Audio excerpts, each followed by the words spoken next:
They say some houses are cursed, but sometimes it isn't the house. Sometimes it's the family inside it.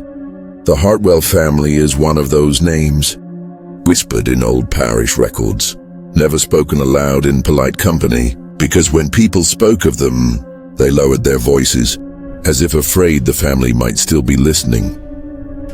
In the mid-1800s, Edward Hartwell was a man of wealth and rising influence, polished, respected, a merchant whose fortune seemed to grow by the year. Tall, with striking eyes that seemed to see straight through people, he spoke with charm, but left unease in his wake, and Edward would marry not once, not twice, but 5 times. Each wife ended the same way, insane, falling into madness, screaming until their voices broke, locked away in asylums, or found dead in ways the family never explained. And Edward, he remained untouched, always the widower, always dignified, never accused. It began with Eleanor. Eleanor was 19 when Edward chose her.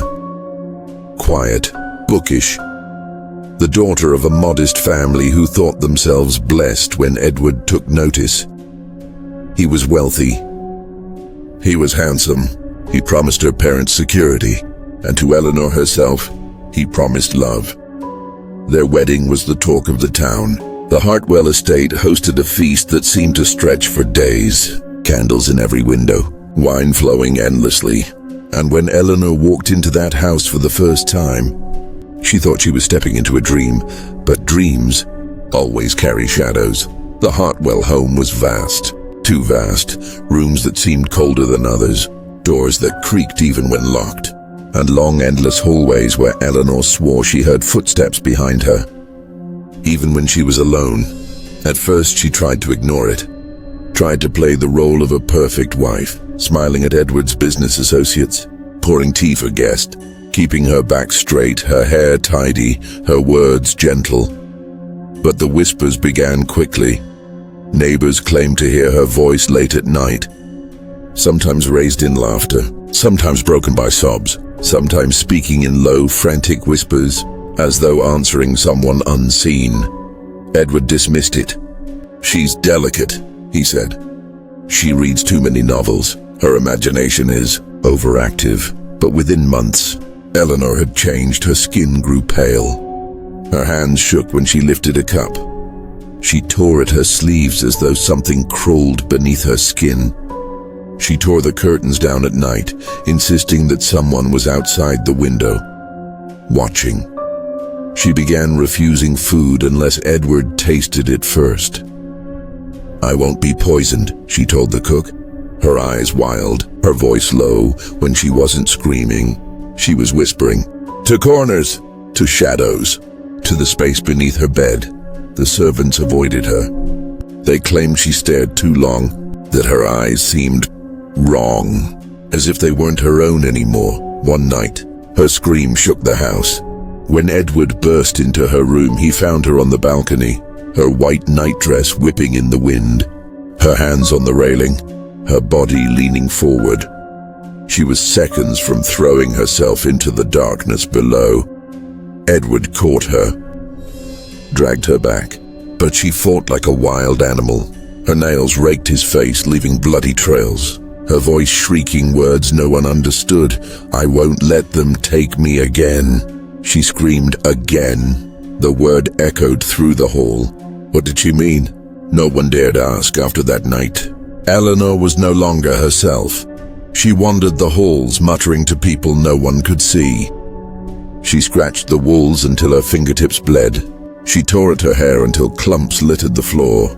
At times, she seemed to forget who Edward was, calling him by other names, names he refused to repeat. Finally, Edward made his decision, the decision many wealthy men made when their wives grew inconvenient. He sent her away to a private asylum, a place where the broken were locked away from sight, where the walls swallowed their screams, and polite society never had to hear them. Eleanor was 20 years old, and her life as Mrs. Hartwell was over. The doctors wrote her condition as female hysteria, the fashionable diagnosis of the time. But the asylum matrons whispered of something far darker.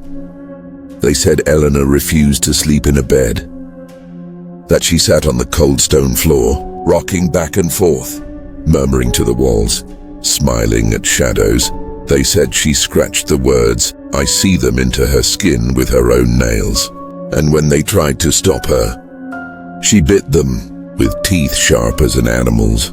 Some claimed they saw her speaking in voices that were not her own. A child's voice, a man's voice, voices that did not belong in a young woman's body. Others claimed she shrieked Edward's name in terror, as if he were the very thing she feared most. She never came home again. Some said she died within the year. Others said she lingered, wasting away. A ghost in flesh. Edward wore black for a time. His mourning appeared proper, but only months later, he married again, and so the cycle began. 5 wives, 5 descents into madness, 5 women broken by the same man, or by the same curse. Some whispered Edward poisoned them, slowly, silently, a poison of the mind. Others whispered of witchcraft, that Edward had bargained with something dark, that his wives paid the price for his wealth, and still others believed the Hartwell family itself was cursed, that whatever lived in that bloodline rotted the minds of every woman who entered it. But whatever the cause, one fact could not be denied. Eleanor was the first Hartwell bride to go mad, and soon another would follow. Her name was Margaret, and if Eleanor's madness seemed sudden, Margaret's would prove even stranger. Edward Hartwell did not remain a widower for long. Whispers spread quickly. Some said he remarried too soon. Others said it was his right. After all, he was young, wealthy, and handsome, and men of his standing were never expected to mourn for long. Her name was Margaret Hale. She was older than Eleanor had been, 24, confident, from a family of good reputation. Margaret had a brightness that Eleanor never possessed. She was witty, she was social, and unlike Eleanor, she seemed unafraid of the Hartwell house. She walked its long corridors without hesitation. She laughed in rooms that had once been silent. For a time, it seemed as though Edward had chosen differently. Perhaps Margaret's strength would protect her. Perhaps the curse of the Hartwell name would end with Eleanor. But curses do not end so easily. It began with sleep. Margaret would wake in the night with heavy breaths, her skin damp with sweat, her eyes darting wildly in the dark. She told Edward she had dreams that felt more real than waking life, dreams of Eleanor. In these dreams, Eleanor stood at the foot of her bed, her nightdress torn, her hair tangled, her eyes empty. "She told me not to stay here," Margaret whispered to her maid. "She told me this house will take me too." The maid tried to laugh it off, but she stopped laughing when she found Margaret standing in the hallway at 3 in the morning. Her hand pressed to the wall, her lips moving as though in conversation. When asked who she was speaking to, Margaret replied softly, "Eleanor. She won't leave me alone." Edward dismissed it as nerves, as imagination. But Margaret's dreams grew worse. She began waking with bruises on her arms, scratches across her back, her fingernails caked with blood she swore was not her own. She began locking her door at night, but still she claimed someone came in. Someone whispered in her ear while she slept. The servants began whispering too, that they heard Margaret pacing the halls at midnight, muttering in a voice that was not her own, a low rasp, a sound no young woman should make. Others swore they saw her standing by the nursery door, though the room was empty. Edward and Margaret had no children. When asked why she stood there, Margaret only smiled faintly and said, "Don't you hear them? They're crying by now." Edward's patience had thinned. To the public, he was still the grieving widower, bravely remarried. But behind closed doors, he grew cold, unforgiving, harsh. He accused Margaret of weakness, of hysteria, of trying to shame him by imitating Eleanor. Margaret tried to fight back. But the more she resisted, the more the house itself seemed to resist her. Doors slammed behind her. Candles snuffed out in her presence. Mirrors cracked when she looked into them too long. And always, she saw Eleanor, sometimes in the mirror, sometimes in the window, sometimes in the bed beside her. Eleanor's voice grew louder, crueler. "No one believes you," she whispered. "No one will save you. You are already mine." Margaret's laughter, once bright and charming, turned brittle. Her eyes lost their spark. She stopped entertaining guests. She stopped walking outside. She spent hours in her room staring at the ceiling, as though waiting for it to collapse on her. And then, one morning, the cook found her at the dining table, her hair loose, her nightgown stained with dirt. Her hands trembling, she was carving words into the wood with a kitchen knife. The words, "Let me out." When Edward tried to take the knife, she lunged at him. Her eyes wild, her mouth twisting into a scream that seemed too deep for a human throat. "I'm not Margaret," she shrieked over and over. "I'm not Margaret." It took 3 servants to restrain her. She thrashed until her body gave out. Collapsing in sobs, the doctor was called. He pronounced it hysteria, the same fate as Eleanor and Edward. Edward once again signed the papers, once again sent his wife away. Margaret was taken to the same asylum that had swallowed Eleanor. And in those halls she did not last long. They said she clawed at the windows until her fingers broke. They said she refused food until she starved. They said her last words were not her own, but Eleanor's. "Tell him, I'll see him soon." Margaret died within a year of her marriage. Edward wore black once again, and once again, society pitied him, the poor widower, twice cursed by fate, but whispers grew louder. 2 wives, 2 madnesses, 2 lives ended in horror, and still, Edward remained untouched, pristine, grieving but untouched. The town began to avoid him. Young women crossed the street when he passed. Mothers pulled their daughters closer, for by now, they had begun to say it aloud. The Hartwell name was cursed, and any woman who married Edward was doomed. But Edward did not stop. He married again, and again, and again. Each wife would suffer. Each wife would descend. Each wife would add another stone to the legend of the Hartwells, and the third wife, her madness would be the most violent yet. By the time Edward Hartwell sought his third bride, whispers had become a roar. 2 wives, 2 descents into madness, 2 funerals draped in black. Some said he should never marry again. Others said no decent woman would dare. But wealth has a way of silencing fear. And Edward still had wealth, he still had power, and his charm still lingered. Her name was Catherine Whitmore, barely 21, the daughter of a banker whose fortune had dwindled in recent years. For her family, Edward's proposal was salvation. For Catherine, it was a fairy tale. She walked into the Hartwell estate with her head held high, proud, confident. Unlike Eleanor, she was not meek. Unlike Margaret, she was not easily shaken. Catherine had fire, and at first, the fire seemed enough to keep the shadows at bay. She laughed at the stories of ghosts. She mocked the whispers of curses. When neighbors warned her of Eleanor and Margaret, she only smiled. "I am not them," she said. "I will not break. But the house does not choose its victims. The house consumes them."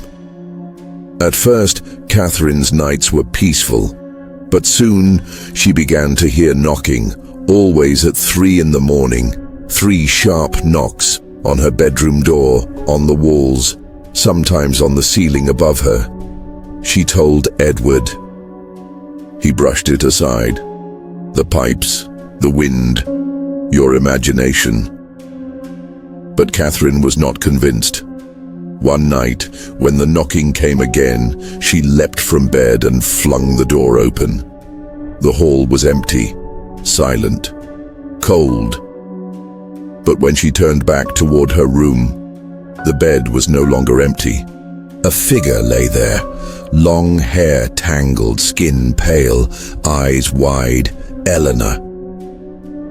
Catherine screamed. The figure vanished. Edward came running, but when he found nothing, he scolded her.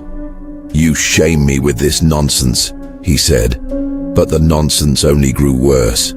She began finding things in her room, a torn ribbon that was not hers, a comb she did not own, a small scrap of fabric stained with blood. She swore she heard a woman singing in the nursery, a soft lullaby, but when she entered, the cradle rocked on its own. Then came the voices, unlike Eleanor, who whispered to shadows, unlike Margaret, who cried in her sleep. Catherine shouted, argued, as though fighting with someone no one else could see. "No, I am not yours," she screamed. "You will not have me." The servants grew terrified. They whispered that Catherine's voice would change, that it would drop low, deep, like a man's voice speaking through her. One maid swore she saw Catherine's face twist, her jaw snapping open far too wide, her eyes rolling back white. The sound that came from her throat was not human. Catherine began locking herself in the library. She pored over old books. She demanded records. She asked the vicar about exorcisms. She spoke of curses. When Edward confronted her, she looked him dead in the eye and whispered, "You killed them." Edward struck her hard. Her lip split, her cheek bruised, and she laughed. "You'll never kill me, Edward," she spat. "They won't let you." Her defiance unsettled him. For the first time, Edward seemed afraid. But Catherine's fire soon burned into violence. She attacked a maid with a candlestick, screaming that she was Eleanor in disguise.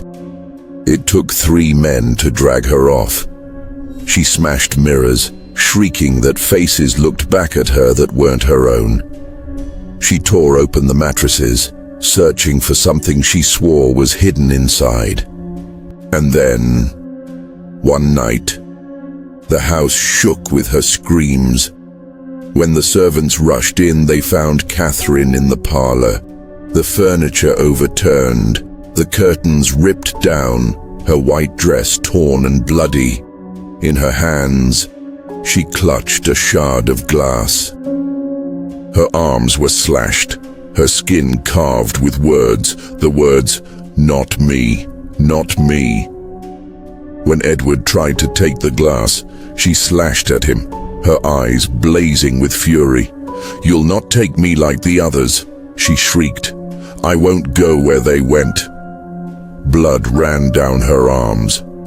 Her laughter rang through the house. The doctor was called again, but Catherine would not go quietly. It took restraints. It took force.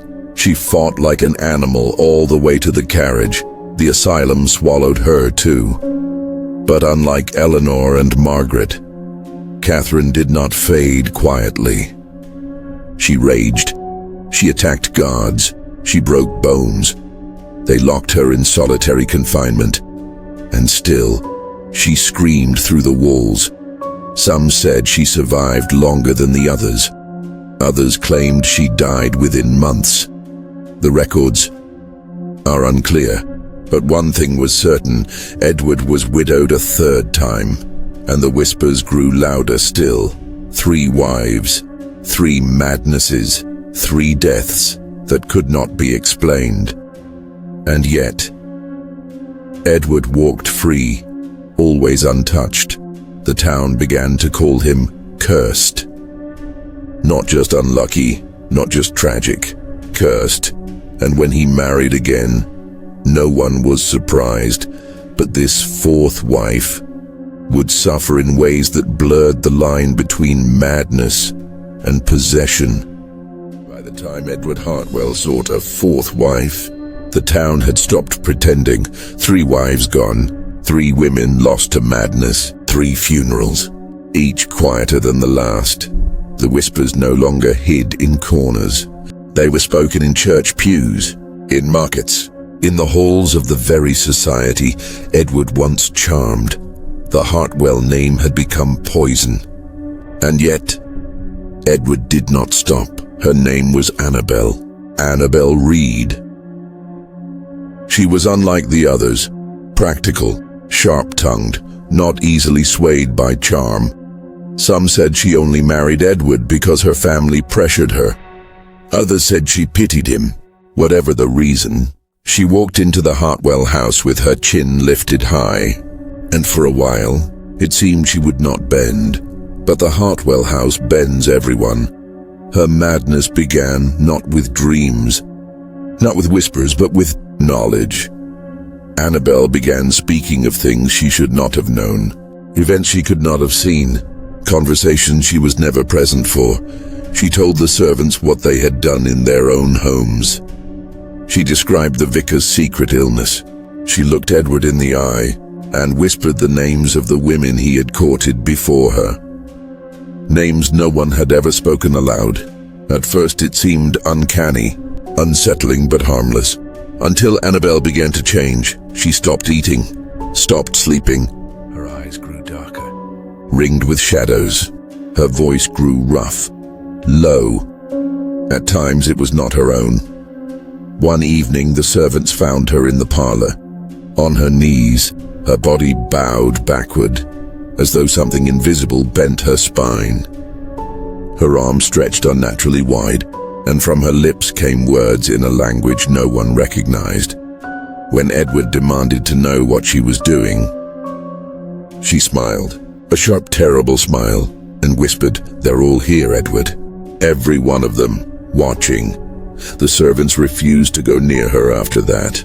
They swore she spoke with multiple voices at once, that her reflection in the mirrors moved when she stood still, that her shadow stretched longer than it should. Annabel began to write. On scraps of paper, on the walls, on her own skin. Strange symbols, circles, lines, a language no one could read. When Edward tried to burn the papers, she screamed as though her flesh were on fire. When he locked her in her room, she carved the symbols into the door. When he demanded she stop, she looked at him with eyes that were not her own, and whispered, "They want you too." The asylum was called again. But when the men came to take her, Annabel did not fight. She walked calmly, smiling, humming that same low lullaby Margaret once swore she heard in the nursery. But her calmness was worse than madness. For the nurses whispered that Annabel changed the asylum itself. Other patients grew violent in her presence. Guards refused to patrol her corridor alone. Doors creaked open by themselves. Candles blew out when she entered. They said she told the doctors the exact day they would die, and she was never wrong. One nurse swore she heard Annabel speaking in Eleanor's voice. Another swore she saw Margaret's reflection in her eyes. And one guard left his post forever, claiming he saw Annabel's body twist into something inhuman in the moonlight. Annabel lingered longer than the others. Months passed, then a year. Her body weakened, but her voice grew stronger, and then one night, she vanished. The cell door was locked, the windows barred, and yet the bed was empty, the sheets cold, the room silent. No body was ever found. Some claimed Edward bribed the doctors. Others claimed she escaped, but the servants whispered the truth. She was taken, they said, by whatever curse lives in that house. Edward wore black once again, but this time his mask had cracks. His eyes were hollow. His hands shook when he thought no one was watching. 4 wives, 4 descents, 4 lives swallowed whole, and yet Edward remained, alone, unbroken but not untouched, for the curse had one final chapter. One final wife, one final descent, and this time, the curse would not only consume her, it would come for Edward himself. By the time Edward Hartwell sought a 5th wife, the town had turned against him. The whispers had become warnings. Mothers clutched their daughters tighter. Men shook their heads and crossed themselves when he passed. 4 wives, 4 funerals, 4 women broken, and still, Edward was free, still wealthy, still alive, still untouchable. But even the untouchable can be reached. Her name was Isabella Grant. Unlike the others, she did not come from desperation. She was not fragile, not naive. She was strong, intelligent, and she had heard the stories. When Edward courted her, she laughed in his face. When he pressed, she told him she was not afraid, that she knew his history, that she knew what had happened to Eleanor, to Margaret, to Catherine, to Annabelle, and still, she said yes. Some claimed she was arrogant, that she believed herself too clever to fall into the same trap. Others whispered she had her own reasons, that she wanted to see the curse with her own eyes, that she wanted to face it.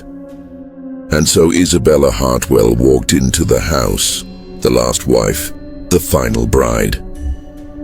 From the beginning, she was different. She did not cower in the halls. She did not shrink at the creaks and knocks. She lit every candle, opened every curtain, demanded light in every room. She spoke to Edward with sharpness, not submission. And for the first time, Edward seemed unsure, but the house waited. It always waits. It began with whispers, as it always did. But Isabella did not flinch. When she heard her name in the dark, she whispered back. When the doors creaked, she opened them wide. When the footsteps followed her, she turned and stared into the shadows, and sometimes she laughed. The servants grew uneasy, for Isabella seemed not afraid of the curse, but eager for it. Then came the dreams. But unlike Margaret, Isabella did not wake screaming. She woke smiling. She described the women to Edward: Eleanor's pale hands, Margaret's empty eyes, Catherine's blood-stained dress, Annabelle's twisted grin. "They're here," she whispered to him one night. "They never left." Edward struck her, but she only laughed. "You can't hurt me, Edward. You never could." For the first time, it seemed Edward was the one unraveling. He drank more. He raged in private. He snapped at the servants. The proud mask of the Hartwell name began to crack, and Isabella watched. She began to write letters, not to family, not to friends, but to herself. Dozens of letters hidden in drawers and closets, all addressed to the next one. When asked what they meant, she smiled. "There won't be a next one," she said. "Because I am the last." The house grew louder. Doors slammed at all hours. Windows shattered without cause. The nursery, long empty, rocked with phantom cries, and Edward began to see them, at first just glimpses. A shadow at the end of the hall. A pale hand slipping behind a doorframe. A flash of a face in the mirror. Then, more full visions. Eleanor screaming from the balcony. Margaret carving words into the walls. Catherine bloody and wild. Annabelle twisted and smiling. The women came for him, one by one, everywhere he turned, and Isabella only watched, her eyes gleaming in the candlelight. "You see them now, don't you?" she whispered. "You can't escape them. None of us can." Edward began to lose his grip. The servants heard him shouting at nothing. They found him trembling in locked rooms. They saw his once perfect posture bend under an invisible weight. He tried to send Isabella away, but she refused. "No, Edward," she whispered. "You don't send me to the asylum. This time you stay." And then the night came. The screams echoed through the house. Not Isabella's, Edward's. The servants rushed to the master bedroom. The door locked. The sound of furniture smashing. The sound of Edward begging, "Not me, not me." When they finally broke down the door, they froze. The room was in ruin. The mirror shattered. The walls carved with words. and Edward Hartwell lay on the floor, his eyes wide, his mouth twisted, his hair white as snow. He was alive, but broken, muttering, whimpering, his hands clawing at the floor as though to hold himself to the earth. And Isabella, she sat in the chair by the fire, calm, composed, watching. "They wanted him," she whispered. "They finally took him." Edward was sent away. Not to prison, not to trial, but to the asylum. The same asylum that had swallowed his wives. And there, he lived out his days, raving, screaming, haunted by the women he thought forgotten. The Hartwell estate fell silent. The servants fled. The windows rotted. The halls grew still. And Isabella? She walked away. Unbroken.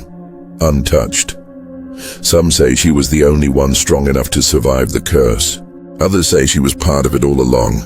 That she was never a victim, but the final key, whatever the truth. One thing is certain, the Hartwell family ended with Edward. The curse claimed its last victim, and the story of the 5 wives lives on. And if you've stayed with me until the end, you've just heard the grim story of the Hartwell family. 5 wives, 5 descents into horror, and one man whose sins, or curse, finally destroyed him. Stories like this remind us that evil doesn't always come from shadows. Sometimes it comes from the people closest to us. From family, from love, from trust betrayed. If you found this story chilling, make sure to like this video.